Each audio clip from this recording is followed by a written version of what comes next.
종말 시대를 위한 예언서 요한계시록 연구 강의 김대성 목사 제28강 성전 청량과 두 증인. 우리가 이 세상의 역사를 지금 이 계시록 전체를 통해서 보면 언제나 이 선악의 싸움이라고 하는 개념에서 이 지구 역사가 흘러가고 있습니다. 분명히 선과 악이 싸우고 있어요. 근데 이 선악의 싸움에 있어서 창세기 3장 15절에 나오는 어쩌면 성경 전체의 하나의 길잡이라고 할 수 있는 창세기 3장 15절의 말씀을 보면 세 주인공이 나오죠. 세 주인공. 여자가 나오고, 여자는 교회였죠. 아이가 있죠. 이 아이는 예수 그리스도이시고, 뱀이 있죠. 뱀은 사단입니다. 이 세 주인공이 성경 전체를 흐르고 있는 선악과의 싸움의 주인공으로 등장하는 인물들입니다. 근데 이것을 성경이 말하는 그 이분법, 선악, 빛과 어둠 이렇게 나눌 수 있죠. 이 여자와 아이는 빛입니다. 빛이고 이것은 어둠이에요. 근데 빛은 밝혀져 있습니다.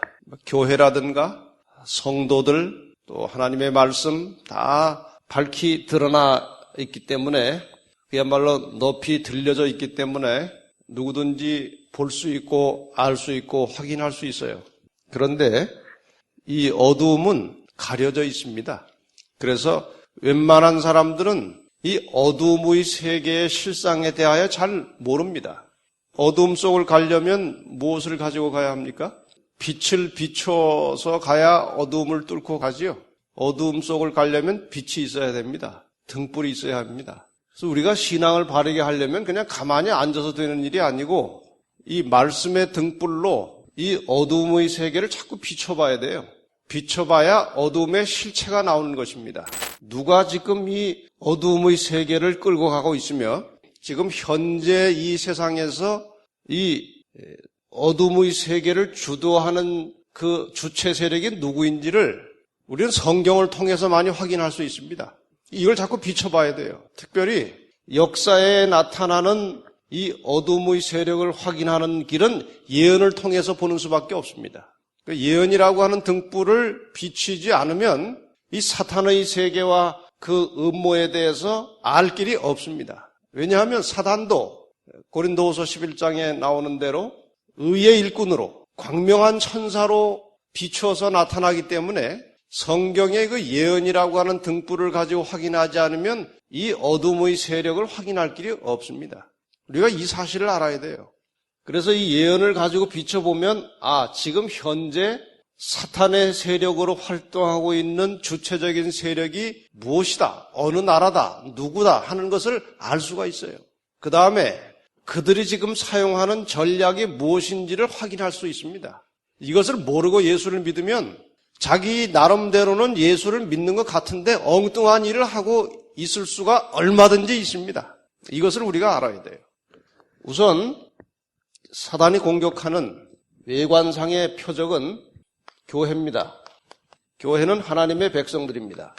그 다음에 좀 더 핵심으로 들어가면 이건 여자지요. 여자. 교회는 여자. 핵심으로 들어가면 여자의 후손 예수 그리스도이십니다. 예수 그리스도. 근데 예수를 공격하는 것은 사실상 이제 무엇을 공격하면 예수를 공격하게 되는 것인가? 예수님 지금 하늘에 가셨지 않습니까? 부활하셔서. 그럼 무엇을 공격하면 예수를 공격하는 것인가? 요한복음 5장 39절 말씀 기억하십니까? 너희가 성경에서 영생을 얻는 줄 생각하고 성경을 상고하거니와 이 성경이 곧 내게 대하여 증거하는 것이라. 누구를 공격하면 예수를 공격하는 것입니까? 성경입니다. 그래서 사단은 하나님의 백성들과 실제로 예수님 이 땅에 계실 때는 예수 자체를 공격했고 그 다음에 예수님께서 하늘로 올라가신 후부터는 무엇을 공격하고 있습니까? 성경을 공격하고 있습니다. 그 다음에 성경을 완전히 그 엑기스로 축소해서 만들어 놓은 하나님의 글이 또 있습니다. 그것이 무엇인지 아십니까? 성경을 축소해 놓은 그것이 십계명입니다. 그래서 사탄은 뭘 또 공격합니까? 십계명을 공격합니다. 이건 아주 예언을 통해서 나타난 확고한 결과입니다. 확실하게 이것이 나타나고 있어요. 그 다음에 십계명의 핵심은 무엇인지 아십니까? 안식일입니다. 이것이 이제 계시록 12장, 13장, 14장을 통해서 사탄이 도대체 공격하려고 하는 마지막 핵심이 무엇인지가 계시록 12, 13, 14를 통해서 확실하게 드러나기 시작하는 것입니다. 특별히 이것은 선악의 마지막 싸움의 가장 중심에 있는 쟁점입니다.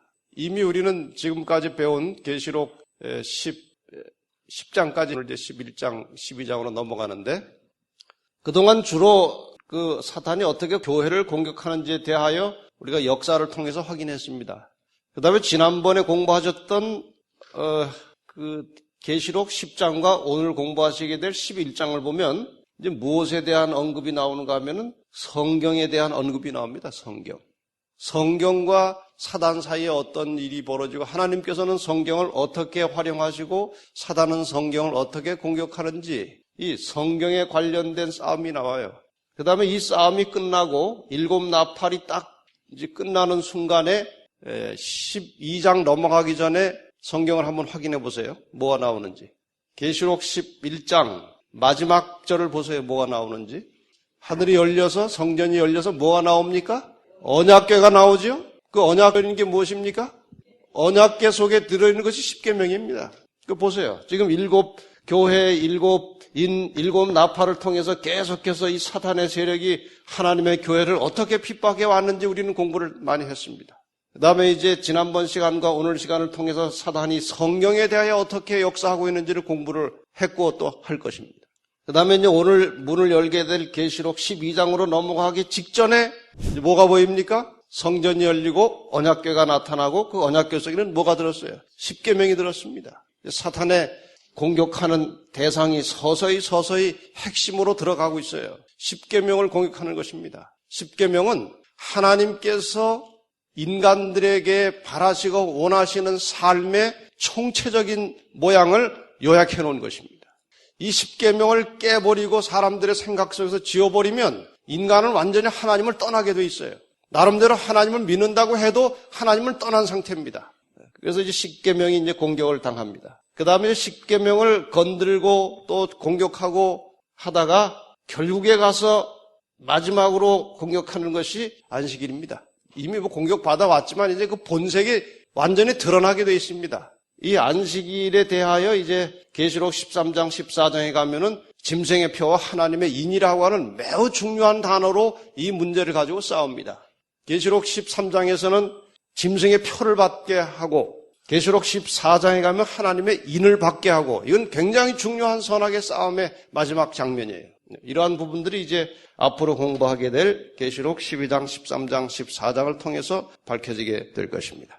그럼 오늘은 계시록 11장으로 넘어가는데 성경은 원래 지금 우리가 보는 대로 몇 장 몇 절의 구분이 없었습니다. 그냥 다 계시록 하면은 하나의 책으로 연결되어 있었지 몇 장 몇 절 구분이 원래는 없었어요. 이것은 나중에 이제 그 인쇄업자들이 붙였다고 그럽니다. 좀 이제 편리하게 구분하기 위해서. 그렇기 때문에 계시록 10장 마지막과 계시록 11장 초반부는 사실 분리되어 있는 것이 아니라 연결되어 있다고 생각하시면 됩니다. 근데 계시록 10장이 어떻게 끝났습니까? 단맛, 쓴맛을 보고 그 다음에 다시 예언을 가지고 이제 예수 그리스도의 재림을 향해서 움직여 나가다가 처음에는 그 희망에 부풀어서 단맛이었는데 나중에 1844년 10월 22일에 대실망과 함께 쓰디쓴 맛을 경험했는데 계시록 10장 마지막 부분에 말씀하시기를 어떻게 하라고요? 내 백성을 위해서 다시 예언하여야 하리라 하고 원래 장절이 없다고 생각하시면 바로 이어서 성전을 청량하라는 기별이 나오는 것입니다. 그렇죠? 1절과 2절 보겠습니다. 또 내게 지팡이 같은 갈대를 주며 말하기를 일어나서 하나님의 성전과 제단과 그 안에서 경배하는 자들을 청량하되 성전 밖 마당은 청량하지 말고 그냥 두라. 이것을 이방인에게 주었은즉 저희가 거룩한 성을 42달 동안 짓밟으리라. 청량이라는 것이 무엇입니까? 청량. 우리말로 우리가 지금 쓰는 말로 쉽게 바꾸면 청량. 한번 이렇게 잘 살피고 분석해보라. 그런 의미를 갖는 것이겠죠. 성전을 청량한다는 것은 두 가지 의미를 갖습니다. 하나는 성소 혹은 성전에 대한 문제를 깊이 연구해보라는 것입니다. 왜 이 의미가 필요한가요? 먼저 다니엘 10장에서 재림을 기다리던 사람들이 단맛과 쓴맛을 보고 그 대단히 큰 실망을 경험했을 때 무엇에 대하여 확실히 몰라서 쓴맛을 봤습니까? 성전에 대해서. 다시 말하면 다니엘 8장 9장에 나오는 2300조의 마지막 부분 성소가 정결하게 함을 입으리라고 하는 데 대한 이해가 없었기 때문에 성소 정결을 예수님이 재림하는 것으로 잘못 적용했다가 쓴맛을 보지 않았습니까? 그렇기 때문에 그것을 다시 회생하고 회복하려면 무엇을 연구해 봐야 됩니까? 성소에 대한 것을 연구해 봐야 합니다. 그래서 성전을 청량하려고 하는 기별이 나타난 것이고, 그 다음에 또 하나의 의미는 구약에서 찾아볼 수 있습니다. 지금 우리가 계시록을 공부할 때 자꾸 왜 구약이 나와야 합니까? 지금 사도 요한은 구약을 배경 지식으로 가지고 계시록을 쓰고 있어요.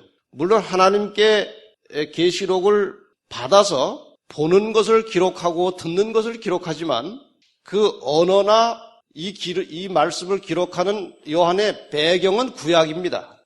그래서 구약의 용어들이 계시록에 굉장히 많이 등장합니다. 이런 배경 때문에 그러므로 성전을 청량하라고 하는 이 말도 구약을 배경으로 하면 또 다른 의미가 들어있어요. 보십시다. 에스겔 40장과 스가랴 2장입니다. 에스겔 40장과 스가랴 2장을 보시면 성전 청량하는 의미를 무엇으로 보고 있는가 하면은 하나님의 백성과 교회를 회복하고 보존하는 의미로 쓰여집니다. 성전 청량하는 것이. 그러니까 우리가 가지고 있는 땅을 좀 확실하게 보존하고 내 재산으로 확보하기 위해서는 땅을 한번 사가지고는 혹은 집을 새로 지을 때는 어떻게 합니까? 청량을 다시 하지 않습니까? 그 재산을 보호하기 위해서. 그런 의미에서 비슷한 뜻이 있는 것입니다. 성전을 청량하라고 하는 것은 그 성전이 상징하고 있는 하나님의 교회, 하나님의 백성들을 원상태로 회복시켜 주시고 보존한다는 의미를 갖는다는 것입니다. 이제 계시록 11장을 펴면 하나님의 말씀 성경과 그 하나님의 백성들에 대한 격렬한 박해와 핍박의 역사가 시작이 됩니다. 그러한 시대적 상황에서 볼 때에 그 백성들에게 희망과 용기를 가져다주는 하나님의 보증하시는 말씀이 필요했는데 그 말씀으로 성전을 청량하라는 메시지가 전해진 것입니다. 무엇을 주어서 그렇게 하게 했다고 그랬습니까? 지팡이 같은 갈대를 주었다. 구약 당시에는 건물이나 땅을 측정할 때에 두 가지 도구를 썼습니다. 긴 거리를 측량할 때가 있고 짧은 거리를 잴 때가 있죠. 그럼 긴 거리 할 때는 뭘로 합니까? 30cm 자로 합니까? 줄자로 합니까? 줄자로 하고, 그 다음에 짧은 거리 잴 때는 그래 줄자로 됩니까? 그냥 막대기 같은 것으로 재지 않습니까?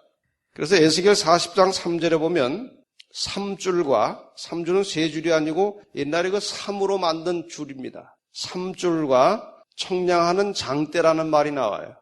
또 스가랴 2장 1절과 2절에 보면 청량줄이라는 말이 나옵니다.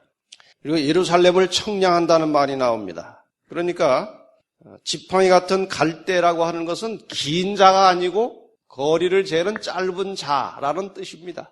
그러니까 다 상징적인 말입니다. 이제 성전을 청량하도록 하기 위해서 이제 자를 내주었다. 이제 그 말입니다. 그러니까 청량은 하긴 하되 어디는 그냥 두고 성전 밖 마당은 그냥 청량하지 말고 그 안에 성전 안에 제단과 그 안에서 경배하는 자들을 어떻게 하라? 청량하라. 그렇게 나왔죠. 성전 밖 마당은 무엇이고 성전 안은 무엇인지 이것도 성전에 대한 지식이 없으면 이해할 수 없는 말들입니다. 지금 이 그림에 보시는 것이 예수님 당시의 성전입니다. 이것을 우리가 헤롯 성전이라고 하는데, 이 헤롯 성전은 이제 솔로몬이 지었던 성전이 바벨론에 의해서 다 많이 망가졌고, 그 다음에 다시 이제 회복되면서 스룹바벨이라는 사람을 주축으로 해서 성전 재건을 한번 했는데, 그것이 많이 낡아져서 헤롯 왕 당시에 다시 크게 웅장하게 개축한 것이 예수님 당시에 존재하고 있던 헤롯 성전입니다. 이 헤롯 성전을 보시면 평면도가 이렇게 되어 있어요. 그 안에 들어가면 뜰이 3개가 있습니다. 여인의 뜰이 있고 이스라엘의 뜰이 있고 제사장의 뜰이 있습니다. 보입니까? 네. 그 울타리 안에 있는 뜰입니다. 이스라엘 백성들이, 여인들은 여기까지만 들어갑니다. 죄송하지만 뭐 할 수 없어요. 그닥한 걸 어떻게 합니까? 그 다음에 남자들은 이스라엘의 뜰까지 들어갑니다. 그리고 그 안에는 누구만 들어갑니까, 이제? 제사장만 들어가는 뜰이 있습니다. 제사장 들어가는 뜰은 그 전에 우리가 자주 보던 그 성막, 그 테두리입니다. 그 바깥을 뭐라고 했습니까, 이제? 그 테두리 바깥을 이방인의 뜰이라고 했죠. 그러니까 성전 방마당은 어디를 말합니까? 이방인의 뜰을 가리다.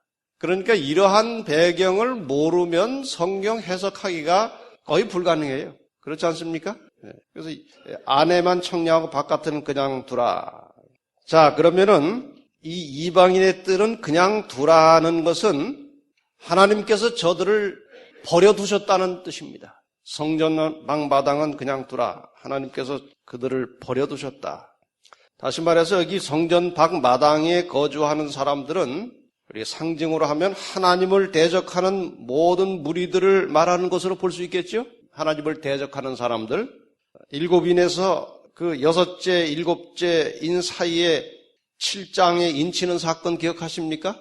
그 하나님의 백성들은 그냥 살려두고, 인 맞은 사람들은 살려두고, 나머지가 이제 멸망당하는 장면이 나오듯이 그 같은 원리입니다. 그 이방인들이 성전 마당에 있는 이방인들이 성전을 어떻게 하겠다고 그랬습니까? 짓밟을 것이다. 얼마 동안 짓밟겠다고 그랬습니까? 42달 동안 짓밟겠다고 그랬습니다. 성전을 짓밟는다는 말의 뜻이 이게 다 상징으로 되어 있기 때문에 의미를 조금씩 살피면서 가야 되겠죠. 성전을 짓밟는다는 것은 첫째로 성도를 핍박한다는 것입니다. 성전을 짓밟는다는 것은 성도들을 어떻게 하는 것이요? 핍박하는 것이고, 두 번째로 하나님을 대적하는 것이고, 세 번째로 진리를 변질시키는 것입니다. 이것이 성소를 짓밟는다는 거예요.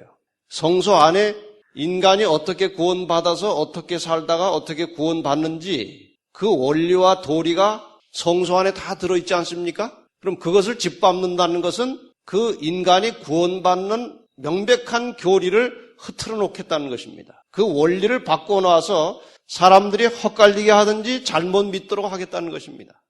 이런 일을 얼마 동안 하겠다고요? 42달 동안. 이 42달에 대해서는 이미 공부를 했습니다. 실제 연도는 몇 년이었습니까? 42달, 1261, 실제 역사에서는 1260년이었죠. 이것은 종교 암흑시대 538년에 시작해서 1798년에 종결된 교황권의 전성시대를 말하는 것이죠. 이 시대 동안에 수많은 그리스도인들이 죽었고 살해당했고 수많은 성경의 교리들이 뒤집어졌고 묻혀졌고 깨졌고, 그것이 이제 사도 요한의 시대로 볼 때는 미래의 일이지만 우리가 볼 때는 지나간 일이죠.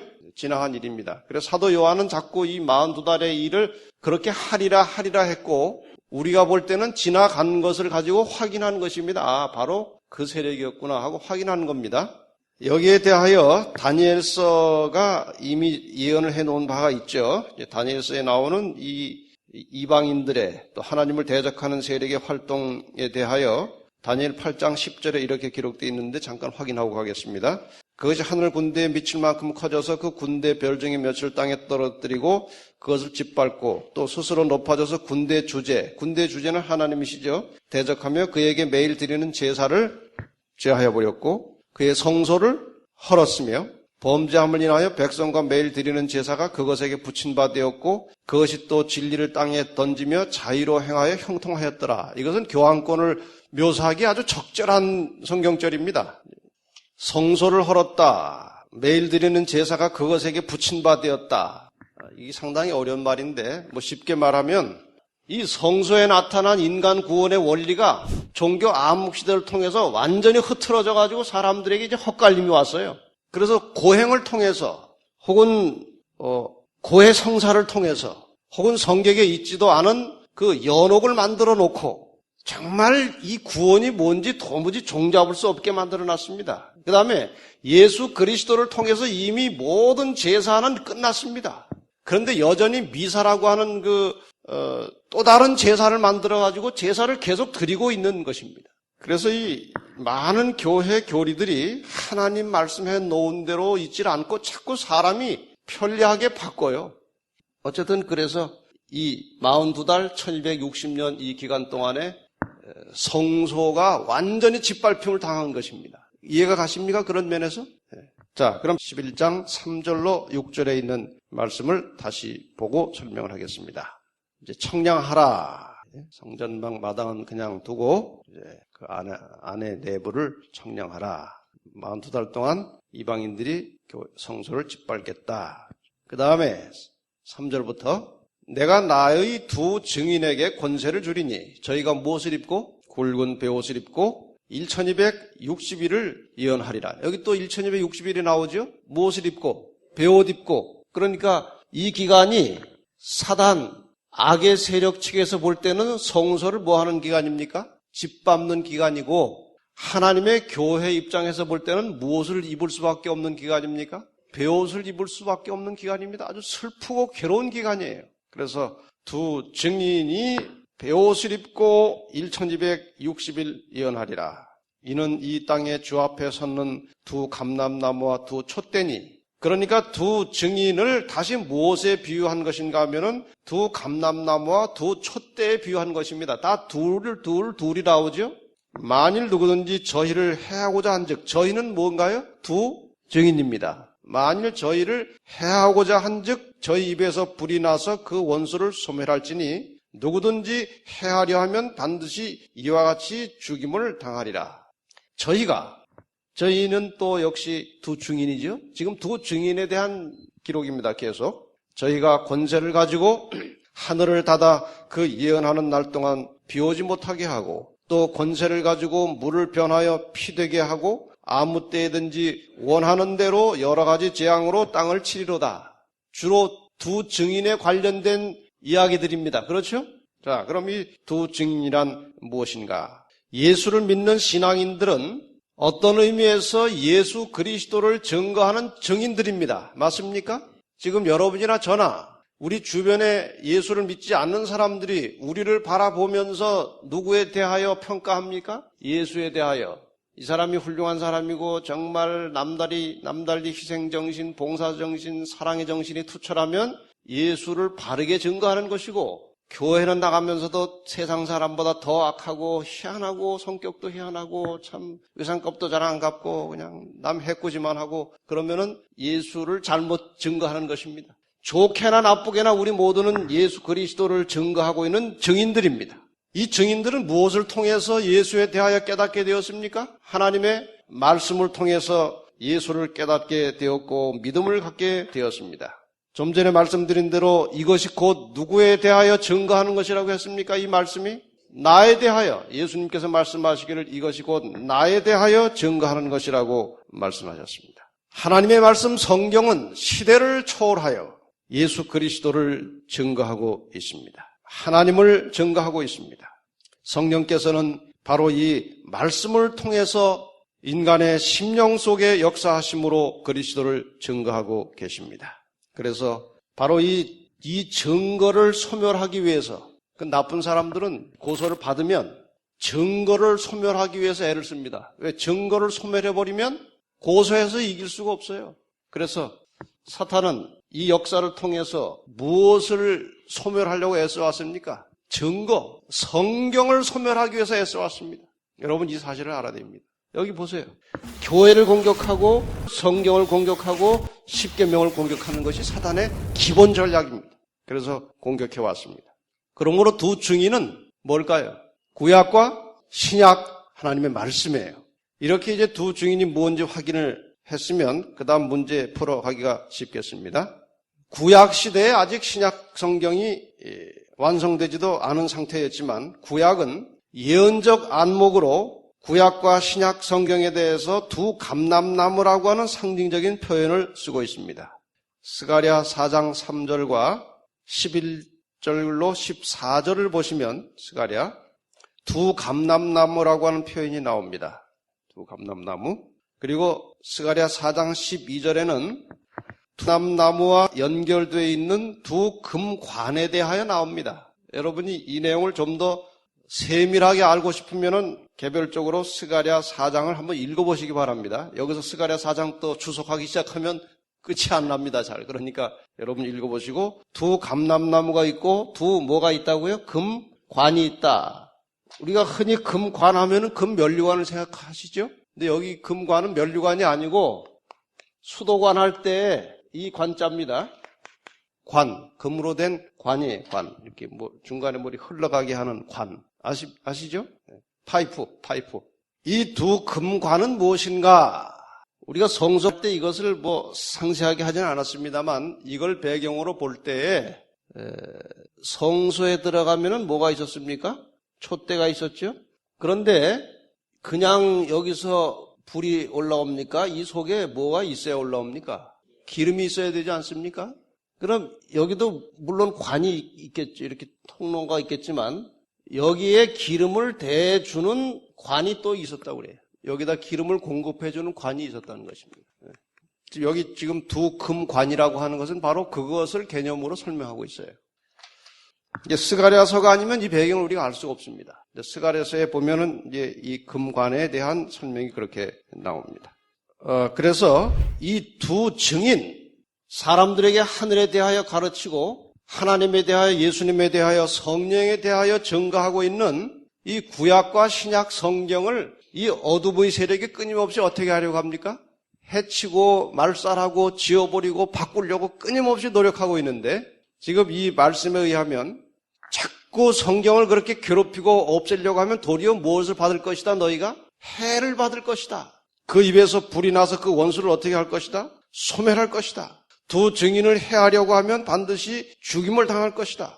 그건 아주 능력 있는 것이다. 두 증인은. 함부로 하지 말라고 이제 경고하는 기별이 여기 포함이 되어 있습니다. 그런데 여기 두 증인과 관련해서 또 다른 비유로 두 증인이 등장합니다.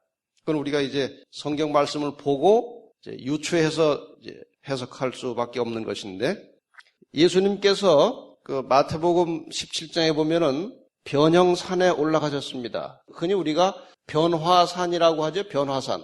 이제 변화산이라고 하는 말보다는 이제 변형산이라고 해야 올바른 표현입니다. 왜 그래야 하는지 잠깐 설명을 드릴게요.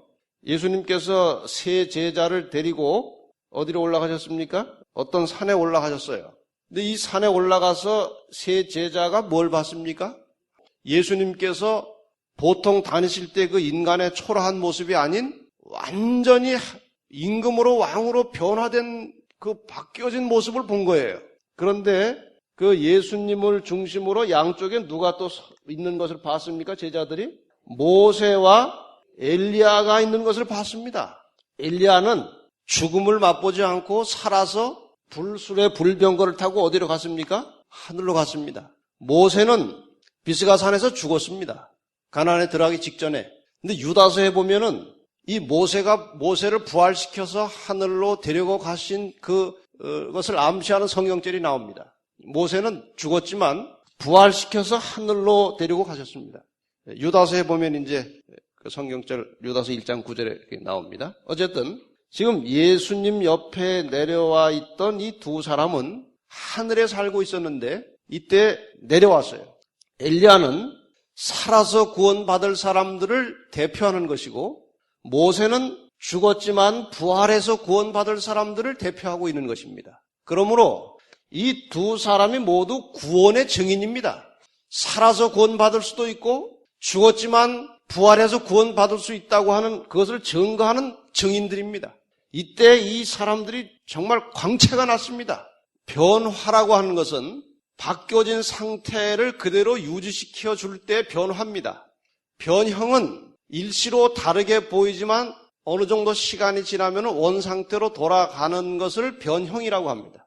그래서 좀 물리적 화학적으로 따지면 변형, 형태가 바뀐 것을 물리적 변화라고 하고 성질까지 완전히 바뀌어버린 것을 화학적 변화라고 그렇게 표현합니다. 그래서 여기 예수님과 제자들이 올라가서 이 영광스럽게 바뀐 것은 계속 그렇게 된 상태로 있었던 게 아니고 변형되었던 것이 없어졌기 때문에 그래서 이 산을 변화산이라고 하는 것보다 변형산이라고 하는 것이 더 옳다 이것입니다. 이해가 가셨습니까? 이 두 증인과 관련된 기사가 여기 나오는 거예요. 어떻게 나옵니까? 저희가 하나님의 말씀이 증인이 권세를 가지고 하늘을 닫아 그 예언하는 날 동안 비 오지 못하게 하고 누가 이 일을 했습니까? 하늘 닫아서 비 오지 못하게 하는 것을 엘리야가 하지 않았습니까? 아합 왕 당시에 엘리야에 관련된 말씀이고 이것은 또 권세를 가지고 물을 변하여 피되게 하는 것은 언제 있었습니까? 모세가 애굽에서 바로 왕 앞에서 하나님의 말씀의 능력으로 나일강을 피로 바꾼 일이 있지 않았습니까? 재앙, 첫 번째 재앙 때. 그게 하늘을 닫아서 비를 막은 것이나 혹은 물을 피되게 한 것이 엘리야나 모세의 능력입니까? 하나님의 말씀의 능력입니까? 하나님의 말씀의 능력이지 엘리야나 모세의 능력은 아닙니다. 그 엘리야나 모세가 하나님의 말씀의 능력을 빌려서 선언했을 때 그 말씀이 성취된 것입니다. 그렇습니까? 하나님의 말씀은 반드시 성취되고 그 말씀 속에 능력이 있습니다. 그래서 지금 여기 다시 그 말씀의 능력을 표현하기 위해서 너희가 이 말씀을 함부로 건드렸다가는 오히려 해를 당하고 죽임을 당할 것이라고 하는 것을 강조하기 위해서 지금 이 두 다른 증인 엘리야와 모세에 관련된 말씀이 여기 삽입돼 들어가 있는 것입니다. 이해가 가십니까? 예. 7절 여기서부터는 또 세계 역사의 중요한 사건이 이제 나옵니다. 7절 보시면 저희가 누굴까요? 앞에 나왔던 두 증인입니다. 둘이기 때문에 저희라고 했어요. 저희가 그 증거를 뭐 할 때? 마칠 때. 그럼 베옷 입고 증거한 것은 어느 기간이었습니까? 1260년이라고 하는 기간이었죠? 그럼 이 증거를 마치는 건 언제 마친 것입니까? 1798년에 마친 거 아닙니까? 그러면은 이 증거를 마칠 때에 하면 아직 끝나진 않았지만 증거가 끝나기 전에 그 말입니다. 직전에 무저갱으로부터 올라오는 무엇이? 짐승이. 지금 계시록에서 짐승이 자주 나옵니다마는 짐승은 뭔가요? 나라나 어떤 국가를 말합니다. 짐승은 이제 계시록 12장으로 넘어가면 짐승이 자주 나와요. 근데 지금 현재까지로 봐서는 짐승은 여기에 처음 나온 겁니다. 어느 한 국가가 등장해서 어디서 올라온 짐승이에요? 무저갱에 대해서는 이미 설명했습니다. 사탄의 그 어둠의 세력을 총체적으로 그냥 무저갱이라고 부르고 있어요. 성경 여러 곳에서. 사탄의 세력 속에서 한 나라가 올라왔다 이것입니다. 무저갱에서 짐승이 하나 올라왔는데 저희로 더불어 뭘 일으켰어요? 전쟁을 일으켰다. 저희는 또 누군가요? 두 증인입니다. 언제 전쟁을 일으켰다는 것입니까? 증거를 마칠 때쯤 돼서 종교 암흑시대 1260년 기간이 끝날 때쯤 돼가지고 한 나라가 올라와서 누구하고 싸우는 거예요 지금? 성경하고 싸우는 거예요. 증거를 마칠 때쯤 돼서 아까 베옷 입고 얼마 동안 지나겠다고 했어요? 1260일을 지나겠다고 그랬지 않았습니까? 그래 계속 이 성경과 하나님 백성들을 공격을 받았는데 공격을 받으면서 완전히 없어지면 안 되지 않습니까? 계속 살아서 그냥 안간힘을 쓰고 발버둥을 친 겁니다. 안 죽으려고. 세상의 세력을 자꾸 죽이려고 하고.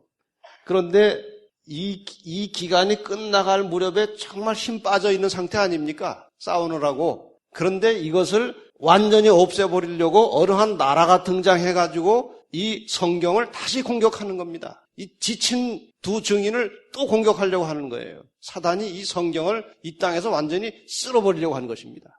자, 더불어 전쟁을 일으켜 저희를 어떻게 하고 일단 이기고 누가 이긴 겁니까? 지금 여기에서 짐승이 이긴 거 아닙니까? 우선은 저희를 죽일 터인즉 저희 시체가 큰 성 길에 있으리니 그 성은 영적으로 하면 소돔이라고도 하고 또 애굽이라고도 하니 곧 저희 주께서 십자가에 못 박히신 곳이니라. 그러니까 여기 소돔이라고 하는 말이나 애굽이라고 하는 말이나 주께서 십자가에 못 박히신 곳이라고 하는 것은 다 상징으로 영적으로 쓰이는 말이지 실제적인 장소가 아닙니다. 이해하셨습니까? 여기 영적으로 하면 하고 나온 곳들입니다. 염두에 두시고 백성들과 족속과 방언과 나라 중에서 사람들이 그 시체를 아까 두 증인이 죽었잖아요. 잠시. 근데 얼마 동안 그 시체를 목도하겠다고요? 사흘 반, 3일 반. 3일 반이면 실제 역사에서 얼마입니까? 3년 반이죠. 사흘 반 동안을 목도하며 무덤에 장사하지 못하게 하리로다. 이 두 선지자가 아까는 두 증인으로 나왔는데 지금은 또 뭐라고 말이 조금 다르게 표현됐죠? 두 선지자, 물론 같은 성경입니다. 땅에 거하는 자들을 괴롭게 한 거로 땅에 거하는 자들이 저희의 죽음을 즐거워하고 기뻐하여 서로 예물을 보내리라. 이 두 증인이, 두 선지자가 사람들을 어떻게 했다고요? 예? 괴롭게 했다. 왜 그렇습니까? 이 성경의 말씀을 싫어하는 사람들에게 성경을 자꾸 갖다 대면은 기분이 좋습니까? 괴롭습니까? 괴롭죠. 원수를 때려 죽이고 싶은데 자꾸 사랑하라 갖다 대면은 그거 아주 괴로운 겁니다. 예. 어떻게 거짓말해서 돈을 좀 벌고 사기를 쳐야 될 텐데 자꾸 정직하라고 성경을 갖다 대면 성경이 아주 꼴보기 싫은 거예요. 그러한 사람들에게 있어서 성경이 나가 떨어져 죽은 모양을 보니까 기분이 좋더라 이겁니다. 이해가 가시죠? 자, 11절 3일 반 후에 3년 반 후에 하나님께로부터 생기가 저희 속에 들어가며 저희가 발로 일어서니 구경하는 자들이 크게 두려워하더라. 이것이 완전히 쓰러져서 없어진 줄 알았더니 다시 어떻게 됩니까? 살아난 것입니다. 크게 또 올라오는 것입니다. 그랬더니 그거 죽은 거 보고 좋아하던 사람들이 어떻게 했어요? 다시 두려워진 것입니다.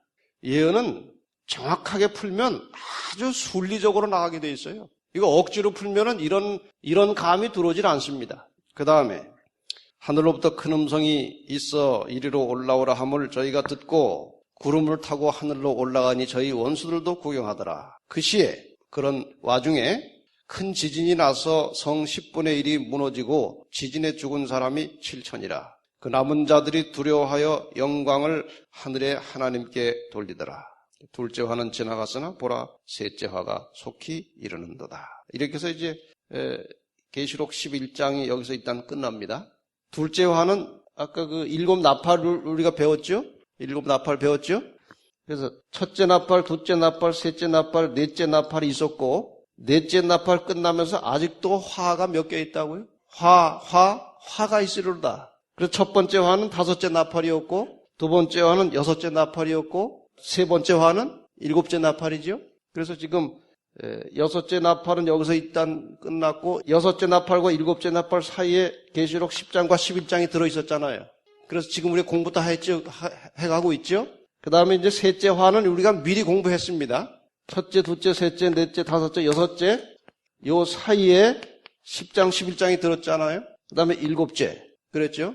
그래서 이제 11장 마지막에는 화가 아직 하나 있다고 나오죠. 그러나 우리는 10장, 11장 공부하기 전에 여섯째 나팔에 이어서 일곱째 나팔까지 공부는 다 했습니다. 그리고 지금 그 삽입된 10장과 11장을 공부하고 있고 10장은 1800년대 초에 있었던 재림의 운동과 그 쓴맛 단맛이 성경을 중심으로 일어났고 그 다음에 11장은 다시 성경이 어떻게 핍박을 받았고 어떻게 살아나는지에 대하여 지금 공부하고 있는 중입니다. 자, 그 다음에 지금까지 본 내용을 한번 그럼 설명해 보겠습니다. 그 증거를 마칠 때에 아까 봤죠?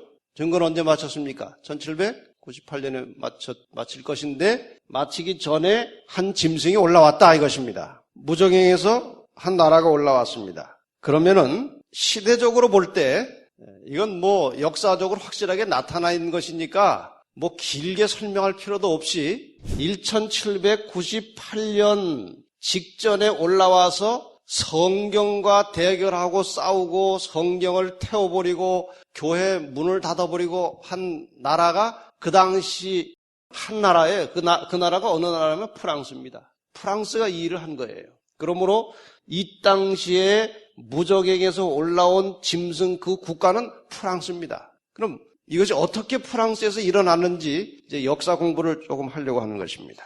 프랑스 하면은 가장 사람들에게 많이 알려져 있고 세계사에 큰 사건으로 등장하는 것이 프랑스 혁명입니다. 프랑스 혁명을 세계사에서는 중세가 끝나고 근세로 넘어가는 기점을 프랑스 혁명으로 보기 때문에 프랑스 혁명이 세계사에서 중요한 역할을 하고 있는 것입니다. 그럼 프랑스 혁명이 언제 일어나는가? 1789년이에요. 조금 헛갈리지요? 프랑스 혁명은 1789입니다. 789. 외우기 쉽죠? 1789. 예, 여기 이제 프랑스 혁명이고 조금 지난 다음에 프랑스 혁명이 시작되면서 등장한 위대한 인물이 누군가 하면은 나폴레옹입니다. 나폴레옹. 그 나폴레옹의 세력과 힘의 여파로 누가 끌려가서 죽었는가 하면은 교황 비오 6세가 잡혀가서 죽은 것입니다. 그 교황 비오 6세가 나폴레옹의 영향하에 죽은 해가 언젠가 하면은 1798년입니다. 이건 1789고 이건 1798이고 뒤집으면 돼요. 이 연대를 여러분이 알고 계시면 공부하기 훨씬 이해가 가겠죠. 근데 프랑스 혁명 하면은 옛날에 이 프랑스 혁명에 대해서 공부할 때는 상당히 긍정적으로 좋게 배웠습니다. 프랑스 혁명의 근본 정신은 자유, 평등, 박애. 아주 그 제목은 좋습니다. 자유, 평등, 박애를 이제 목표로 해서 프랑스 혁명이 진행되었습니다. 그런데 결과를 보면 최근에 들어서 이 프랑스 혁명을 재평가하고 다시 해석하는 책들에 보면 드디어 사람들이 뒤늦게 깨닫기를 프랑스 혁명에 의해서 사회주의와 공산주의의 씨앗이 뿌려졌다는 것입니다. 노동자 계급이 세력을 얻게 되고 힘을 얻게 되면서 공산주의의 발단이 프랑스 혁명이라는 사실을 뒤늦게 사람들이 발견하게 된 것입니다. 요즘은 이제 그렇게 해석하고 있어요. 다시 말하면 이 무산 계급, 노동자들의 이제 혁명으로 시작된 이 프랑스 혁명이 결과적으로 무신론 사상을 온 세상에 퍼뜨리면서 공산주의 사상의 기초를 마련했다는 것입니다. 이건 역사적으로 매우 정확한 해석입니다. 그래서 이 여파로 세워진 프랑스 제1공화국, 제1프랑스 공화국이 1792년부터 1804년, 1792년이니까 다 여기입니다. 여기서부터 조금 더 갔습니다. 어쨌든 여기까지 프랑스 제1공화국이 있었습니다. 그래서 이제 분명히 여기 무적행에서 올라온 짐승은 프랑스입니다. 그 다음에 그 나라를 무엇이라고 했습니까? 영적으로, 프랑스를 영적으로 뭐라고 했습니까? 소돔이라고도 하고 애굽이라고도 하고 이 주께서 십자가에 못 박히신 곳이라고도 표현했습니다. 왜 프랑스가 소돔 같았다고 그랬을까요? 소돔은 뭐의 상징입니까? 부패와 타락의 상징입니다. 애굽은 무신론의 상징입니다. 애굽의 바로가 하나님께 대하여 뭐라고 하는 줄 아십니까? 모세가 와가지고 여호와께서 내 백성을 보내라고 합니다. 그 바로가 아주 건방지게 한 말이 뭡니까? 여호와가 누구간데? 다른 말로 하면 지가 뭔데? 감히 내가 치리하고 있는 백성을 뺏어가. 바로는 무신론의 대표자입니다. 하나님을 무시하고 하나님을 없다고 간주하고 자기 마음대로 한 사람이에요. 소돔은 부패, 애굽은 무신론. 그 사상이 프랑스에 깔려 있었던 것입니다. 그래서 그것을 다른 말로 이제 주께서 십자가에 못 박힌 곳이라. 아까 영적으로 표현한다고 그랬죠? 영적으로. 이렇게 부패와 또 무신론과 타락의 하나의 상징으로 나타난 사건이 그 유명한 바돌로메 학살 사건입니다. 프랑스에서는 이 개신교가 상당히 많은 탄압을 받았어요. 그 개신교 탄압에 아주 극치를 이루었던 사건이 바돌로메 학살 사건입니다. 프랑스의 개신교도들을 뭐라고 불렀는가 하면 위그노라고 불렀습니다. 영국의 개신교도들을 청교도라고 불렀듯이 프랑스의 개신교도들을 위그노라고 했어요. 그때 위그노의 지도자였던 나바르 앙리라고 하는 사람이 그 당시 프랑스 황제 샤를 9세의 누이이자 가톨릭 교도인 마가렛과 나바르 앙리가 결혼을 하게 되었습니다. 언제? 1572년 8월 18일에. 그러니까 이 개신교도의 한 지도자와 그 카톨릭의 대단히 높은 사람, 그 샤를 9세의 누님이 결혼을 하니까 굉장한 결혼식 아니겠습니까? 카톨릭 편에서도 큰 축제고 개신교 쪽에서도 큰 축제입니다. 많은 사람들이 이제 모였고 그 당시 개신교도들은 이미 형식적으로는 신앙의 자유를 인정받은 상태였습니다. 그런데 신부의 어머니가 도무지 자기 딸이 개신교 지도자하고 결혼하는 것이 마땅치 않았고 개신교도들이 활개치는 것이 도무지 편치가 않았습니다. 카톨릭이기 때문에. 그래서 그 신부의 어머니 되는 카드린 드 메디치라고 하는 사람이 드디어 개신교도들에 대한 대학살을 계획하게 됩니다. 그래서 여러 가지 그 음모를 꾸며가지고 결혼식이 끝나고 난 지 5일 후에 8월 23일 새벽 2시에 종소리를 신호로 해서 그 프랑스 파리에 모여든 아마 이게 파리에서 있었겠죠. 중심지니까. 파리에 모여든 그 축제로 모여든 수많은 사람들 가운데 개신교도들을 모조리 죽이기 시작한 것입니다. 정말 피해 살육의 역사가 일어나는 것입니다. 여러 날 동안 그 살육의 현장이 벌어졌고 파리에서만 얼마가 죽었다고요? 그 살육으로 2만 명이 죽었습니다. 굉장합니까? 그 당시 인구로 2만 명을 죽인 것입니다. 그 외 지역에서도 많은 위기노들이 살해를 당했습니다. 마침 그 시기가 축제 시기였습니다. 성 바돌로메라고 바돌로메 예수님의 제자 중에 하나죠. 그 바돌로메를 기념하는 기리는 축제일이었기 때문에 많은 사람들이 파리에 모여들었고 그러한 학살 사건에 가담이 돼가지고 수많은 사람이 죽이는 일에 가담했고 수많은 사람이 죽은 것입니다. 개신교도들이 다 주로 죽었습니다. 그런데 놀라운 사실은 개신교도 위그노들이 그렇게 죽었다고 하는 소식을 가지고 가장 먼저 교황청에 달려가서 전달한 프랑스 출신의 한 추기경이 교황청으로부터 큰 상을 받았습니다. 기쁜 소식 가져왔다고. 이것이 역사의 현장이었습니다. 여기 한 기록에 보면 교황 그레고리 13세는 이 사건을 기념하기 위하여 프레스코 벽화를 그리게 하고 기념 메달을 제작하게 했다. 로마는 이 사건을 기념하는 교회 종소리와 교회 성가대의 찬양의 노래 그리고 거창한 축하 행렬로 대혼잡을 이루었다. 그게 축하할 일로 그 당시에 평가된 것입니다. 이것이 사회 배경이었습니다. 자, 이 정도면 프랑스를 소돔과 애굽으로 표현해도 되겠습니까? 그리스도를 십자가에 못 박은 곳, 수많은 그리스도인들을 죽인 곳 맞습니까? 예.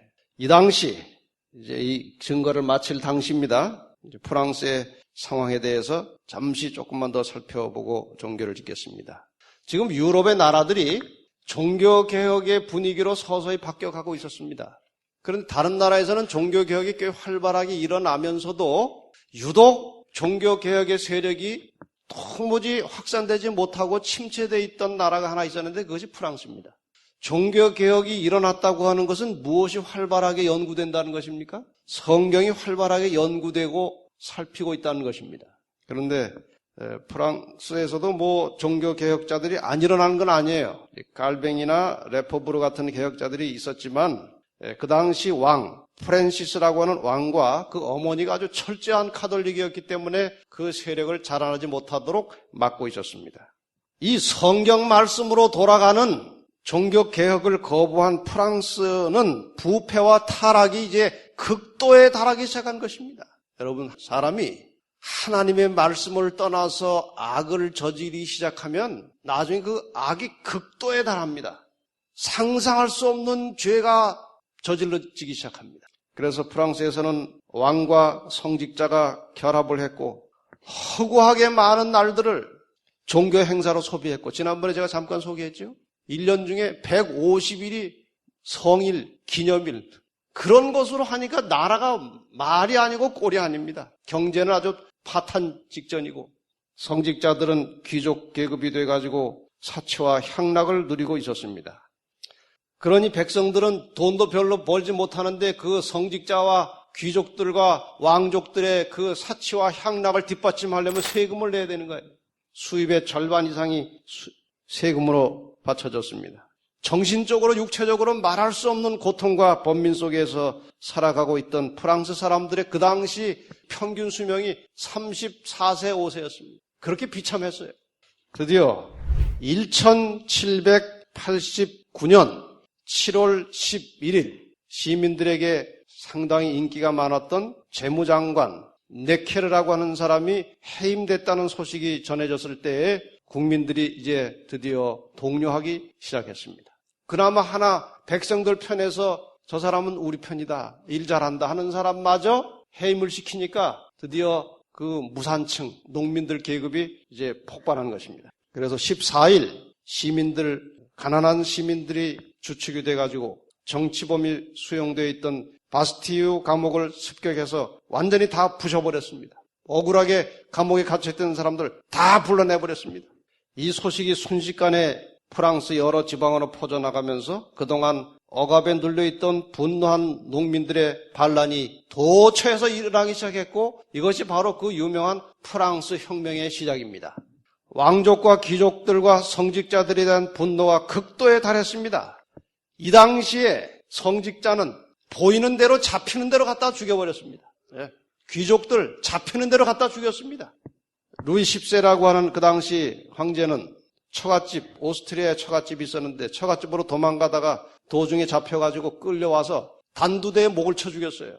이것은 그 당시로서는 거의 있을 수 없었던 일입니다. 그 정도로 분노한 거예요, 프랑스 국민들이. 2,000 내지 5,000명의 신부들을 처형했다고 전해집니다. 3,000명 내지 4,000명의 신부들은 걸음아 날 살려라고 이제 도망가 버렸습니다. 어디론지 다 도망가 버렸습니다. 그동안 쌓여진 분노가 왕과 교회를 향해서 터져 나오는 것입니다. 교회에 대한 적대감이 극도에 달했습니다. 그래서 회의를 해가지고 교회 다 폐쇄시키고 하나님 버리고 여자를 신으로 섬겼습니다. 아주 갈 때까지 간 겁니다. 일주일 7일 어디서 나오는 거예요 원래? 성경에서 나온 거 그 보기 싫어요. 일주일을 며칠로? 10일로. 9일 일하고 하루 쉬고. 교회와 성경과 관련된 모든 것을 폐지시켜버렸습니다. 나라는 무질서와 혼돈의 공포에 빠졌습니다. 그 당시 프랑스의 정치를 공포 정치라고 합니다. 무서운 시대가 열린 것입니다. 무엇을 폐쇄하고 교회를 문 닫고 성경을 불질러버리고 못 보게 했을 때 프랑스에는 공포 정치 시대가 열렸습니다. 모든 사람이 불안했습니다. 9일 동안 일하고 하루 쉬니까 지쳐서 다 쓰러지는 거예요. 범죄가 극도에 달했습니다. 어제 남을 작두로 목을 쳐 죽이던 사람이 내일은 자기가 죽는 것입니다. 법이 무너지고 질서가 다 깨져버렸습니다. 이것이 바로 성령의 역사가 거두어진 인간 세계의 모습이 그렇게 드러난 것입니다. 여러분, 우리가 성령을 버리고 성령의 역사가 거두어지면 그런 모양으로 돌아가는 것입니다. 프랑스는 이 일을 뼈저리게 경험했습니다. 이런 무법천지에 등장한 인물이 나폴레옹입니다. 나폴레옹이 이제 유럽을 장악하기 시작했고 아울러서 무신론 사상이 시작되고 볼테르나 토마스 페인 같은 유명한 무신론자들이 그때 등장하는 것입니다. 그래서 프랑스 혁명은 로마 카톨릭 교회와 성직자들에게 치명적인 타격을 주었습니다. 그러다가 마침내 1798년 누구까지 잡아간 것입니까? 교황까지 잡아감으로 종교암흑 시대가 거기서 일단 끝난 것입니다. 실감이 좀 나십니까? 우리가 1798 많이 들어왔는데 어쩌다가 어떻게 해서 저렇게 끝나는지 이해가 가십니까? 이렇게 해서 이제 종교암흑 시대가 끝났습니다. 아까 말씀드린 대로 이 프랑스 혁명이 가져온 대단히 큰 결실 또 한 가지는 사회주의와 공산주의에 불이 붙은 것입니다. 1871년 3월 파리 각 지구에서 대의원을 선출해서 조직한 새로운 정권이 들어섰는데 그것을 고민이라고 합니다. 고민이라고 하는 이 새로운 프랑스에서 시작된 1871년 3월에 조직된 이 정권이 노동자의 해방을 목표로 하는 최초의 정권이었고 이것의 여파로 공산주의가 시작됐다는 것입니다. 그래서 이것이 1917년에 러시아의 공산혁명으로 이어졌고 1949년에 중국에서 영향을 받아서 공산혁명이 일어났고 이것이 쿠바, 에티오피아 등 여러 지역으로 퍼져가면서 하나님의 존재를 무시하는 거대한 공산세계가 이 지구상에 성립이 된 것입니다. 역사가 이렇게 온 것입니다. 정리하겠습니다. 기독교회 역사의 입장에서 지금까지의 사건들을 잠깐 정리하겠습니다. 첫째로, 사단은 교회에 자유를 부여함으로 교회를 세속화시켰습니다. 313년에 자유롭게 되면서부터 교회가 부패하고 세속화됐죠. 여러 번 공부한 것입니다. 두 번째, 이 세속화된 교회는 정권과 결탁을 했고 세속화되면서 이교의 교리들과 습관들을 교회 안으로 끌어들였고 성경의 정신을 저버렸습니다. 세 번째, 성경을 떠난 기독교는 인간의 기본적인 양심조차 무시하고 온갖 비리와 부패의 온상이 됐습니다. 교회가 그렇게 되어버렸습니다. 교회가. 불행한 사태지만. 네 번째, 그렇게 성경을 떠난 교회가 비리와 부패의 주동이 되었을 때 드디어 이제 교회는 무지와 억지로 세상을 지배하면서 사치와 향락과 부패에 빠져버렸습니다. 그래서 지성인들이 볼 때는 교회는 아주 경멸의 대상이고 노동자들에게는 아주 극심한 반감을 일으키는 대상이었습니다. 교회가 이렇게 이 모양으로 가니까 성경 버리고 정권과 결탁하고 그다음에 세속적인 이권을 가지고 우상 섬기는 이방인들의 관습이 들어와서 완전히 타락해버리니까 지성인들이 보니까 한심한 거예요, 교회가. 요즘도 그래요. 요즘도 교회가 이 목회자나 교회 지도자들이 바른 정신을 가지고 경건하게 살면서 성경적으로 사람들을 끌고 가면은 그런 굉장한 힘이 있는 거예요. 그런데 아주 상식에 벗어난 모양으로 맨날 뭐 복 받으라 소리나 하고 그냥 헌금이란다라고 하고 그러면요. 지성인들이 볼 때는 아주 값어치 없게 우습게 봐요, 교회를. 지금 교회가 성경에서 자꾸 멀어 떨어져 나가니까 교회가 그런 모양으로 사회인들에게 비춰지고 그렇게 되니까 자꾸 지성인들이 교회를 떠납니다. 그 다음에 그저 맹목적으로 다니는 사람들은 자꾸 부담이 오니까 교회를 싫어해요. 아주 반감을 가져요. 이런 것이 이 당시 사회에는 아주 극도에 달한 것입니다. 그렇게 됐어요. 마침내 그러한 분위기가 폭발해서 프랑스 혁명이 시작됐고 이것이 무신론의 세계와 공산주의 세계를 만들어낸 것입니다. 사실 따지고 보면 무신론과 공산주의 세계가 만들어진 것에 대한 근원적인 1차적인 책임은 교회입니다. 교회가 제대로 잘 배우고 가르치고 하나님의 뜻을 바르게 전달했으면 공산주의가 나올 포인트가 없는 거예요. 이 교회의 잘못이 이렇게 큰 죄악을 가져온 것입니다.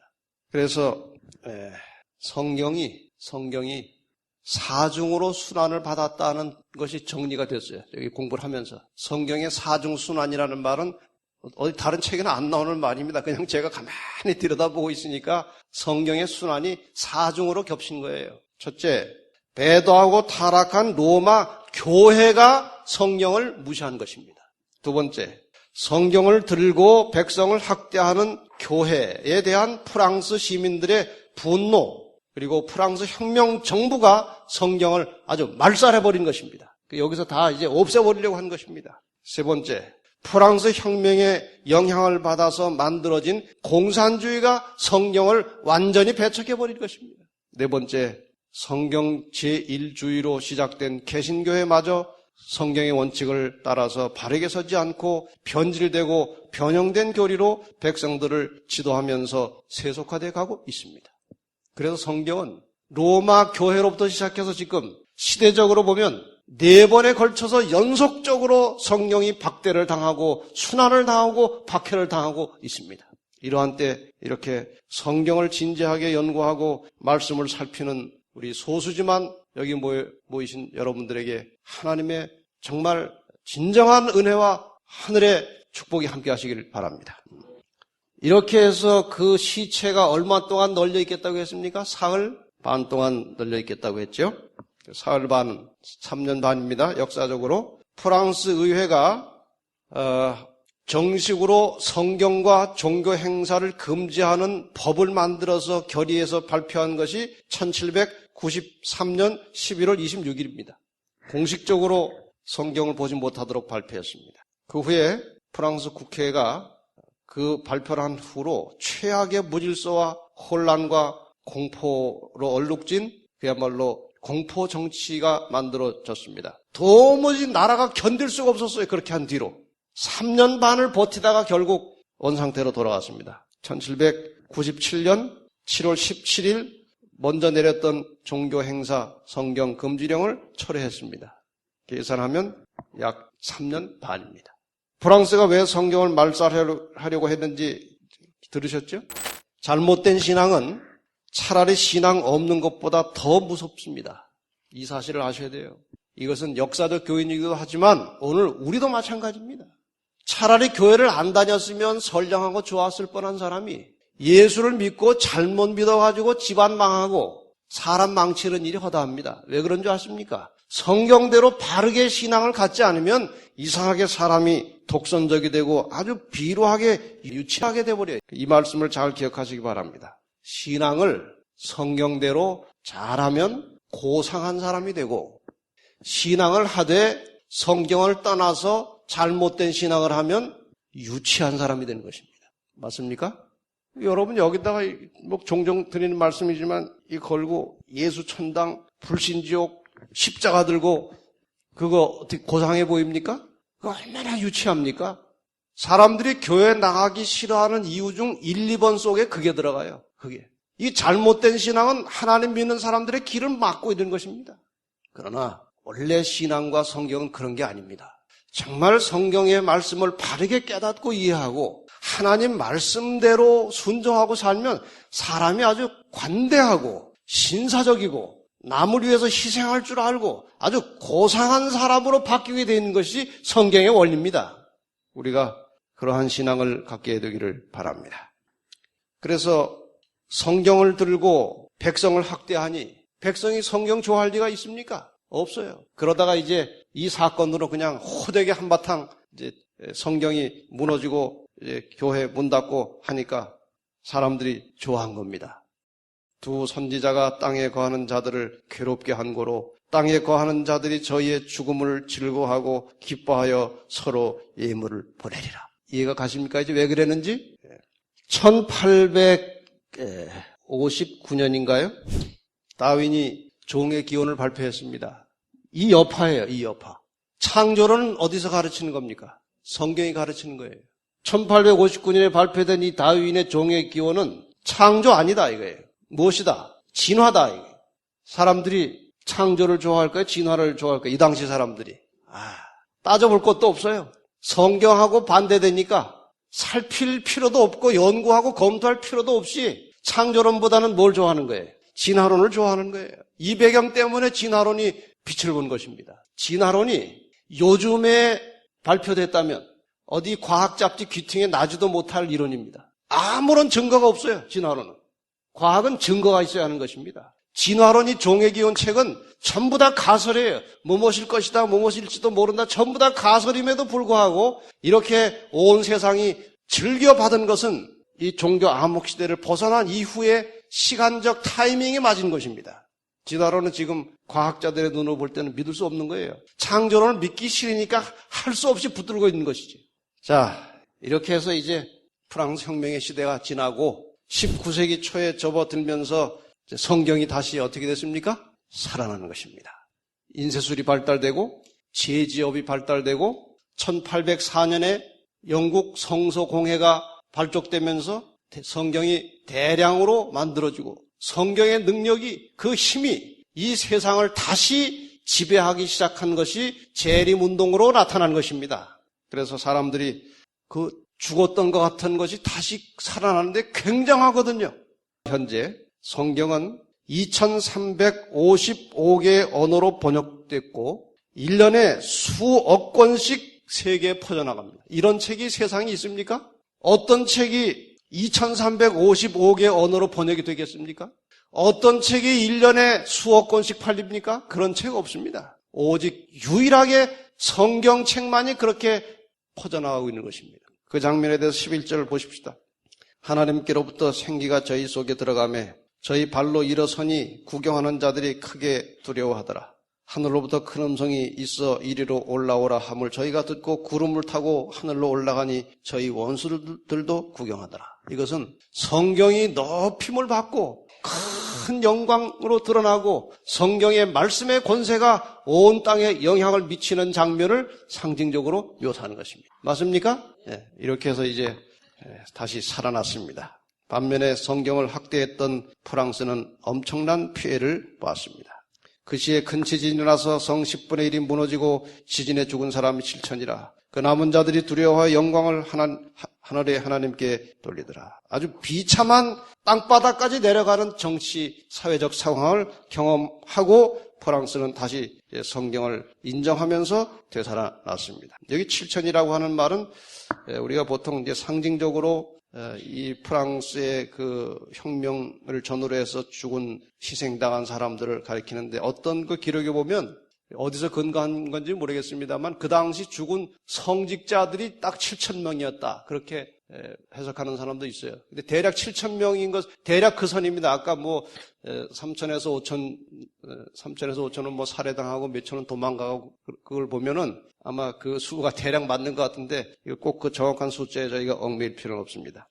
어쨌든 성경을 멸시하고 성경을 불태운 프랑스는 정신적, 영적, 정치적 지진을 경험하게 되었고 정신적으로 막대한 피해를 보았을 뿐만 아니라 극도의 타락한 정치, 종교 지도자들에 대한 국민들의 분노가 씨앗이 되어서 아까 말씀드렸듯이 공산주의를 낳게 되었고 수많은 사람들이 무신론 사상에 물들어서 영원한 생명을 상실하는 정말 엄청난 이 지구상의 손실을 가져왔습니다. 이제 우리는 인간이 하나님을 등지고 하나님 말씀을 무시할 때 당하게 되는 시련과 고통이 얼마나 끔찍하고 무서운 것인지 역사를 통해서 교훈적으로 다 배웠습니다. 인간의 생명은 유한하고 인간의 가르침은 일시적이지만 하나님의 말씀은 영원한 것입니다. 그것은 생명의 원천입니다. 모든 인간은 하나님의 말씀 안에서 생명을 얻고 행복을 누리고 건강을 경험할 수 있습니다. 맞습니까? 네. 누가복음 1장 37절, 38절 같이 한번 읽어보겠습니다. 시작. 대저 하나님의 모든 말씀은 능치 못하심이 없느니라. 마리아가 가로되 주의 계집종이 오니 말씀대로 내게 이루어지이다 하매 천사가 떠나가니라. 무슨 말씀대로 이루어지리라 지이다 하는 것입니까? 내가 이제 아이를 갖게 될 것이다. 아들을 낳게 될 것이다. 그 이름은 누구라 하라? 예수라 하라. 마리아가 잠시 생각을 했을까요? 안 했을까요? 안 할 리가 없죠. 아니 제가 아직 결혼도 안 한 사람인데 제가 어떻게 아이를 낳습니까? 하나님의 말씀으로 그 일이 이루어질 것이다. 그 일이 이루어지면 엄청난 피해가 있습니다. 마리아는 그렇지 않습니까? 사람들이 저 사람 봐라. 결혼도 안 했는데 아이가 있어? 그 당시 사회법으로는 혼인 전에 아이를 가지면 돌로 쳐 죽이는 거예요. 그런 모든 피해와 손해를 예상하고도 말씀대로 이루어지이다. 여러분과 저의 생활 속에 하나님의 말씀이 적용되려고 할 때 피해가 예상될 수 있습니다. 사업적으로나 신분상으로나 인간관계에 있어서나 내가 지금 이 마당에서 하나님 말씀대로 돌아가면 많은 피해가 있을 것이 예상되는 경우들이 허다하게 있습니다. 여러분 그때 마리아의 고백을 하시기 바랍니다. 내가 비록 손해를 볼지라도 인간관계가 깨지고 경제적으로 손해를 보고 사회적으로 신분에 좀 위험이 올지라도 살아계신 하나님의 영원한 말씀이 나의 생활 속에 이루어지기를 기도하시기를 바랍니다. 그 사람들이 바로 진실하고 진정한 하나님의 백성들입니다. 그 사람들을 하나님께서 마지막 때에 그의 백성으로 삼으실 것입니다. 말씀이 없는 사람은 이미 하나님을 떠난 사람입니다. 여러분 올바른 양심을 가지고 주의 말씀에 충실하여 주의 말씀이 내 삶을 통해서 이루어지고 마침내 그 말씀의 마지막 부분 우리의 영원한 생명이 하나님 앞에서 또 한 번 이루어지게 되기를 바랍니다. 이 공부를 하는 목적은 지식을 얻기 위한 것이 아니고 말씀을 잘 살펴서 깨달은 다음에 말씀대로 살기 위한 것입니다.